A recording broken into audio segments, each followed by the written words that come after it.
Assalamualaikum. Assalamualaikum. Nah, ketika seseorang di sholat isya misalnya di rakaat pertama, rakaat kedua dia lupa, dia baca dengan pelan. Nah, bagaimana keadaan sikap makmum? Sikap makmum, dia tidak perlu mengingatkan, toh kalau mau mengingatkan pun diperbolehkan. Bagaimana caranya misalnya kalau mau mengeraskan suaranya?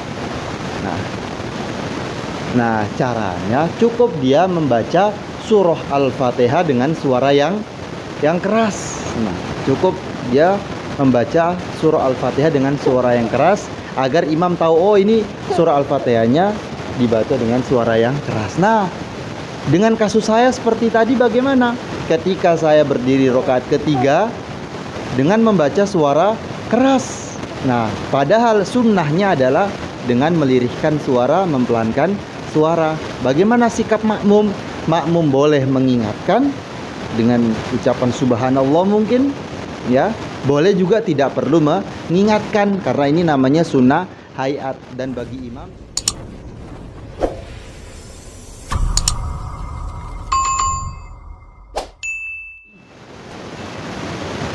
Assalamualaikum warahmatullahi wabarakatuh. Bismillahirrahmanirrahim. Alhamdulillahirabbil alamin. Assalatu wassalamu ala asyrofil mursalin wa ala alihi wa sahbihi ajmain. Alhamdulillah sahabat KR sekalian, bagaimana kabarnya? Semoga sehat semua. Allah berkahi rezeki dan kehidupannya. Di malam hari ini berhubungan si kecil ini belum bisa tidur, akhirnya saya mengajak dia membahas satu kejadian yang baru saja terjadi. Kebetulan tadi saya sebagai imam di masjid, maka ada satu kesalahan yang saya perbuat ketika sebagai seorang imam, dan ini jarang sekali terjadi di masyarakat.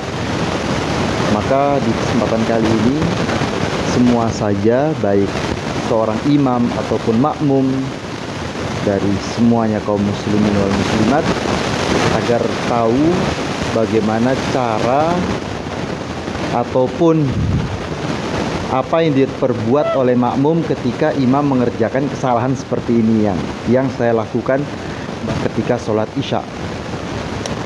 Apa kesalahan yang saya lakukan? Ya, yang saya lakukan ketika sholat isya,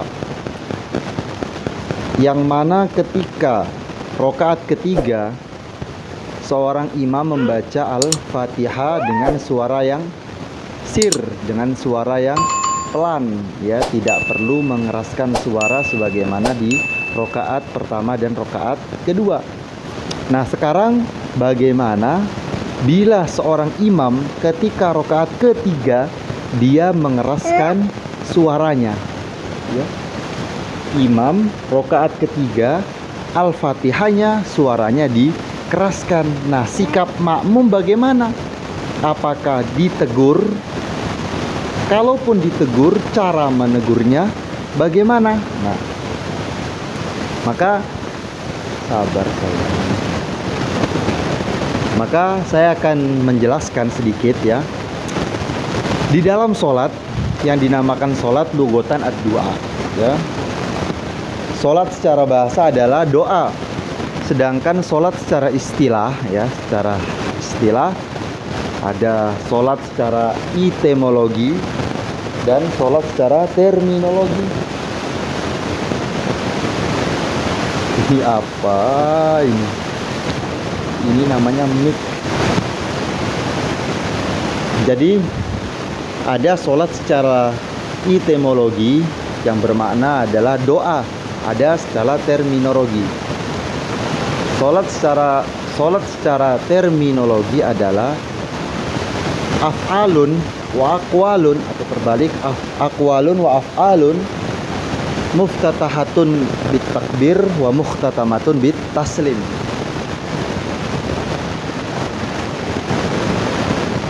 Perbuatan-perbuatan dan ucapan-ucapan yang dimulai dengan takbir dan diakhiri dengan salam. Jadi sholat secara terminologi adalah ucapan-ucapan ataupun ucapan-ucapan dan perbuatan-perbuatan yang mulai dengan takbir dan diakhiri dengan salam. Allahu Akbar, takbir. Allahu Akbar, takbir. Allahu Akbar, takbir. Nah, kemudian di dalam sholat ada namanya arkanus sholah, ya.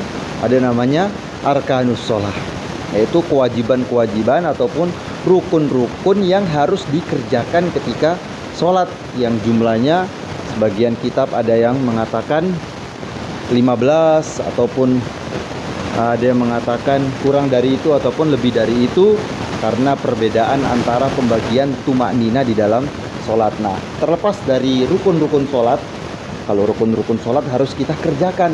Kalau terlupakan maka kita harus kalau terlupakan, misalnya kita lupa membaca Al-Fatihah, ya, kita lupa membaca Al-Fatihah, sudah terlanjur ruku misalnya, maka nanti setelah rokaat terakhir kita menambah 1 rokaat. Nah, ini kalau terlupakan rukun.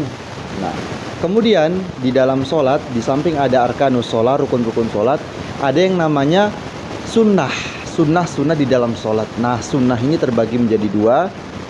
Ada sunnah ab'ad dan ada sunnah hayat. Apa itu sunnah ab'ad?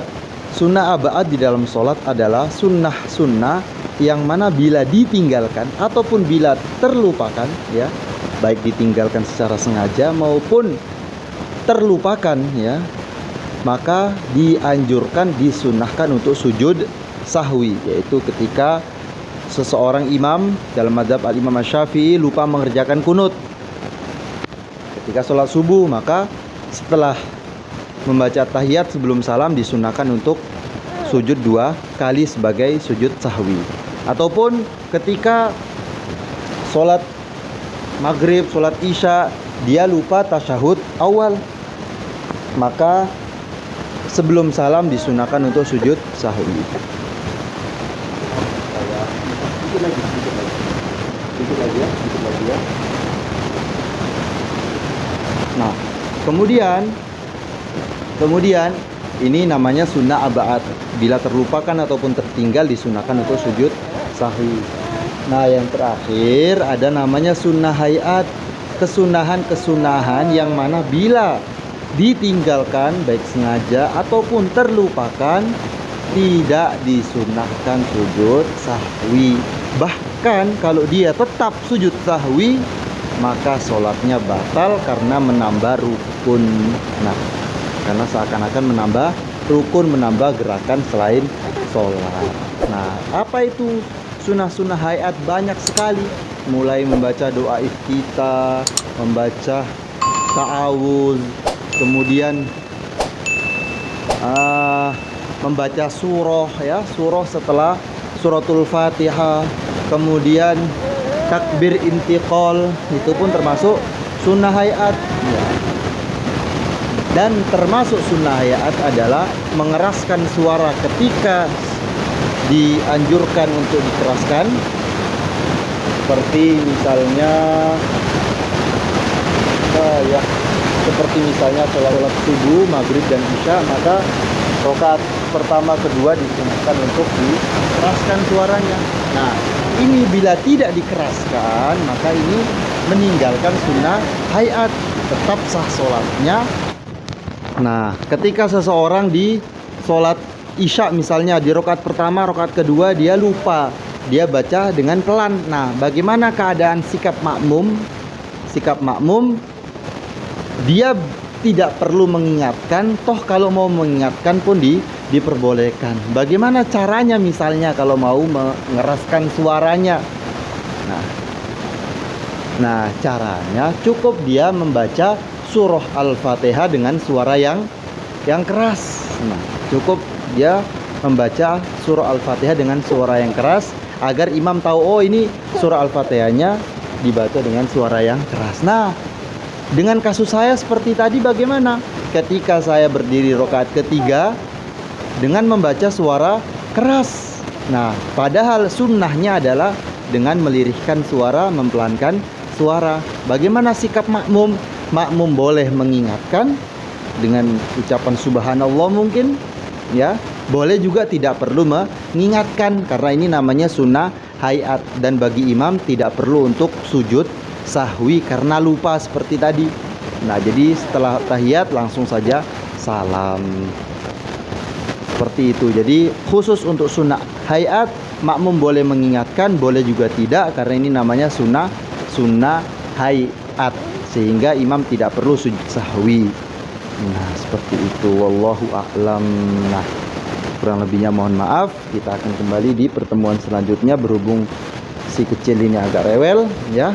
Nah, kita doakan biar Allah berkahi hidupnya, Allah menjadikan orang-orang yang bermanfaat untuk keluarga, untuk masyarakat, bangsa, negara, dan agama.